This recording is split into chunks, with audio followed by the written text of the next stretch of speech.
The government has confirmed it is looking again at introducing plain packaging for all cigarettes sold in England.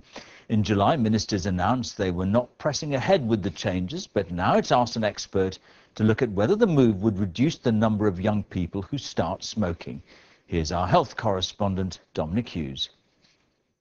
Over the past 30 years, life has been getting harder for those who want to smoke. First came big price hikes, then hard-hitting anti-smoking adverts and bans on smoking in public places. Now the packaging of cigarettes is the new target. Standardised packaging, drab colours, shocking images of disease and no corporate branding has already been introduced in Australia. So what do these young students think would happen if similar packets were introduced here? I think it will be very effective, because if you look at these packets, very shiny, glamorized, pretty, whereas if they all had to cover this box, I do think it would, for those who might want to start smoking, I think they would go against it.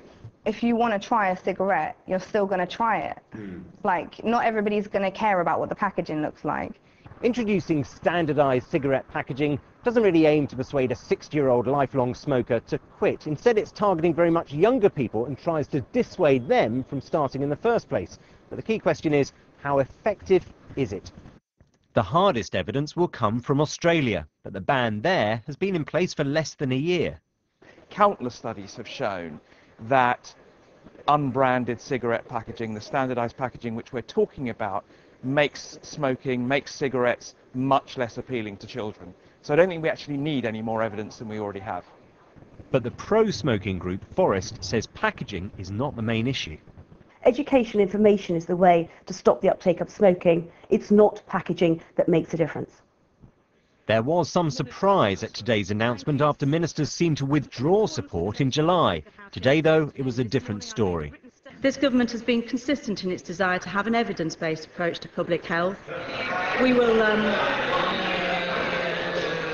We will introduce standardised tobacco packaging if, following the review and consideration of the wider issues raised, we're satisfied that there are sufficient grounds to proceed. Mr. Speaker, we've seen plenty of U-turns over the last 3 years, but only a government as shambolic as this one could now be U-turning on a U-turn. Pro-smoking groups have been lobbying hard, even resorting to newspaper ads later ruled to be misleading. They seem to have lost the fight, and we could see new cigarette packaging by 2015. Dominic Hughes, BBC News.